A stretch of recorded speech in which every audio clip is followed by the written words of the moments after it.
जी हां दोस्तों, मोदी शाह के विरुद्ध मुरली मनोहर जोशी, धनखड़, आडवाणी ने खोला मोर्चा। बिहार जीत क्या एक धांधली, पलट रही है जीती हुई बाजी। स्वागत है आप सभी का। आप देख रहे हैं द राजनीति का विशेष सेगमेंट खबर और विश्लेषण। मैं हूं जबार खान। तो क्या दोस्तों, अब वाकई मोदी शाह के दिन लदने की तरफ बढ़ते हुए संकेत मिलने लगे? क्या भारतीय जनता पार्टी के अंदर ही आने वाले दिनों में कुछ ऐसी स्थिति उत्पन्न होगी जिसमें मार्गदर्शक मंडल ने जो नई हुंकार भरी है उसके मायने और नतीजे निकलेंगे? आखिर वो जगदीप धनखड़ जो अभी तक खामोश थे, वो मुरली मनोहर जोशी, आडवाणी जो अभी तक खामोश थे, अब उन्होंने क्यों और कैसे मोर्चा खोला जो कि मोदी शाह के खिलाफ बताया जा रहा है? विस्तार से आपको दोस्तों सब कुछ बताते हैं। सबसे पहले आपको खबर दिखा देते हैं। दोस्तों, बिहार की बम्पर जीत किस तरीके से हुई एनडीए की, वो इस बीच में चर्चा का विषय लोगों के दरमियान तो ही है। लेकिन जिस अंदाज में जिस जीत का बखान मोदी करते रहे, जिस पर बाकायदा मैंने 2-3 दिन पहले आपको एक शो करके दिखाया था कि किस तौर पर बिहार में महिलाओं को 10,000 रुपए देने की बात की गई और उसका बखान मोदी खुद करते रहे, लेकिन सीधे सीधे उनके मुंह पर ही कैसे मुरली मनोहर जोशी ने यह कह दिया, सुना दिया कि दरअसल ये वेलफेयर स्कीम नहीं है, ये तो वोट खरीदने के लिए रिश्वत है। बीजेपी के मार्गदर्शक मंडल ने मोदी को बिहार की जीत पर आईना दिखाते हुए धागे खोले। देखिए, मोदी जी ने जैसे बाकायदा इस वीडियो को शेयर करके लिखा गया कि मोदी जी ने जैसे ही 10,000 रुपए महिलाओं को दिए जाने की बात की, तभी बीजेपी मार्गदर्शक मंडल ने कैसे उनकी लंका लगा दी। राहुल की टीम ने मोदी के धागे खोलते हुए कहा कि मार्गदर्शक मंडल ने दिखाया मोदी को आईना। इन सभी 75 लाख बहनों के बैंक अकाउंट में 10-10 हजार रुपए भेजे गए। आपने चुनाव के पहले पैसा बांट दिया।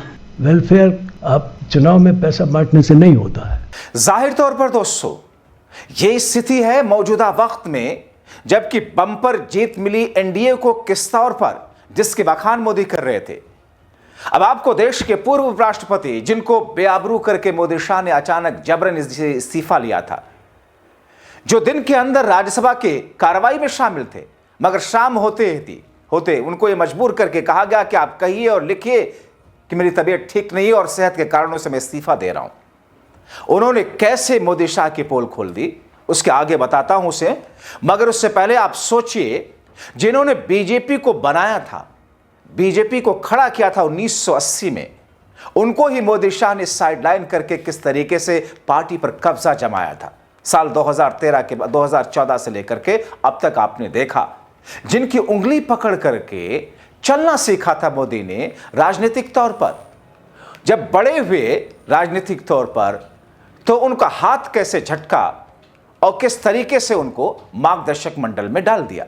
और दोस्तों, जिन लोगों को साइडलाइन करने के लिए मोदी शाह ने मार्गदर्शक मंडल में डाला, मुरली मनोहर जोशी, लाल कृष्ण आडवाणी, उमा भारती, 3 प्रमुख नाम उसमें हैं। उन सभी को बड़ी चालाकी से साइडलाइन किया। ठीक वैसे ही जैसे कुछ बदबख्त नालायक बच्चे अपने बूढ़े मां बाप को ओल्ड एज होम में फेंक आते हैं या फिर घर के बाहर वाले वरांडे में चारपाई पर डालकर उनको फेंक देते हैं। दोस्तों, आगे आपको और कुछ अंदर की बात बताऊं, मगर उससे पहले आपको बताते हैं धनखड़ साहब ने मोर्चा कैसे खोला है। दोस्तों, जिस उपराष्ट्रपति जगदीप धनखड़ से जबरन 2 घंटे में इस्तीफा ले लिया था, या फिर यूं कहा गया था कि इस्तीफे की कॉपी है, इसका ड्राफ्ट है, इस पर साइन कर दीजिए और अपने सोशल मीडिया पर डालिए, उसी धनखड़ ने मोदी शाह की कलई खोल दी। कहा, इनके चक्कर में पड़ना मत। इशारों में कह दिया, मेरे साथ क्या हुआ आपने देखा। और उन्होंने सीधे कह दिया कि भगवान करे कोई नैरेटिव के चक्कर में ना फंस जाए। इस चक्रव्यूह में कोई फंस गया तो निकलना बड़ा मुश्किल होता है। मैं अपना उदाहरण नहीं दे रहा हूं। जगदीप धनखड़ ये खुद कह रहे कि मैं अपना उदाहरण नहीं दे रहा हूं। उनके इतना कहते ही दोस्तों, तालियों के गड़गड़ाहट से किस तौर पर वहां जगदीप धनखड़ की बातों से लोग सहमत नजर आए और मोदी शाह को कटघरे में खड़ा करने लगे। सुनिए धनखड़ की बातें। Information warfare, Tiwari ji talked about narratives. भगवान करे कोई नैरेटिव के चक्कर में न फंस जाए। ये तो चक्कर में कोई फंस गया तो निकलना बड़ा मुश्किल है। मैं अपना उदाहरण नहीं दे रहा हूं।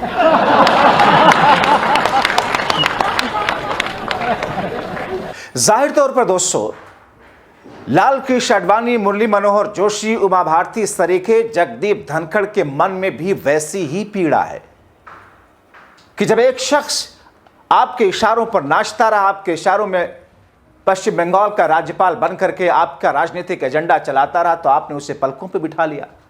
आपने उसे देश के सर्वोच्च पद में से सब देश के दूसरे सर्वोच्च पद पर बिठा दिया, उपराष्ट्रपति की उपाधि दे दी। और जैसे उस शख्स ने अपनी सोच और लोकतांत्रिक मूल्यों और संवैधानिक मूल्यों की बात करनी महज शुरू की, आपका विरोध भी नहीं किया था, सिर्फ लोकतांत्रिक मूल्यों, समानता, न्याय की बात करनी शुरू की, आपने उसको उसकी कुर्सी से ऐसा खींचा कि फिर उसे घर में कैद कर दिया। जाहिर तौर पर ये तमाम ऐसी चीजें हैं जिसको देश की जनता कभी भूल नहीं सकती। और दोस्तों, इसी बीच में एक और खबर आई, जब उत्तर प्रदेश में स्टूल मंत्री के तौर पर जाने जाने वाले केशव प्रसाद मौर्य अखिलेश और राहुल को लेकर अनाप शनाप बकवास करते दिखे, तो राहुल के सिपाही ने तीखे शब्दों में उनकी राजनीतिक खाल उतार दी। कहा कि इंडिया गठबंधन के साथ ही समाजवादी पार्टी की साइकिल ट्यूबलेस टायर की है। केशव मौर्य जी, याद रखना, अखिलेश जी की तकनीक जानते हैं, आपके स्टूल को भी गायब कर देंगे। सुनिए राहुल के सिपाही के अंदाज में उनकी बात। सपा की साइकिल ट्यूबलेस टायरों की है केशव प्रसाद जी, आप जरा टेक्नोलॉजी से अनभिज्ञ हैं और अखिलेश यादव जी टेक्नोलॉजी वाले हैं, इस चीज को याद रखिएगा। हाँ, ये जरूर है कि अगर आप कुछ दिन और भारतीय जनता पार्टी में रहे तो आपका स्टूल भी छिन जाएगा। कुर्सी की तो बात छोड़ दीजिए, जिस पार्टी में दलित को, शोषित को, पीड़ित को, वंचित को, महिला को, नौजवान को, किसान को सम्मान ना मिलता हो, उस पार्टी की आप लगातार पिछड़े होकर के ऐसी तारीफ किया करते हैं, समझ से बाहर है। इंडिया गठबंधन पूरी ताकत के साथ उत्तर प्रदेश में आपकी सरकार को जड़ से उखाड़ फेंकेगा।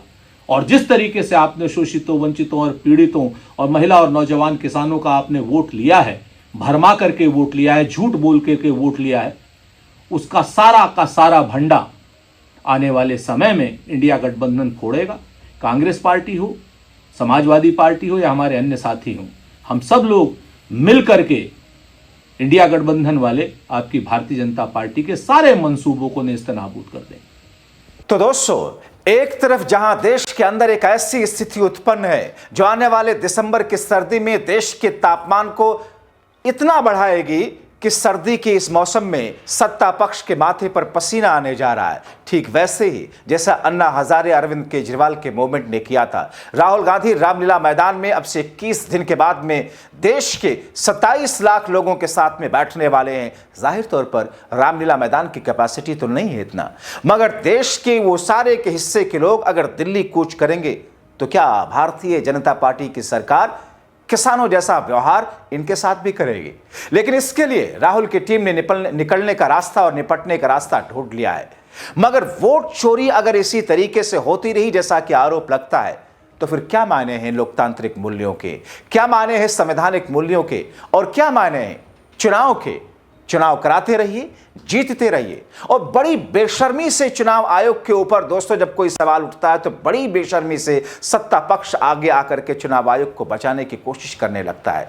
जाहिर तौर पर सवाल चुनाव आयोग पर उठाए जाते हैं, पूछे जाते हैं जवाब लेने के लिए, लेकिन सत्ता पक्ष आकर कहता है कि अरे आप सवाल कैसे उठा सकते हैं? इतनी ज्यादा थेथरई आजाद भारत के अंदर देश के इतिहास में शायद ही जनता ने कभी देखी हो। सत्ता पक्ष का मनमाना रवैया।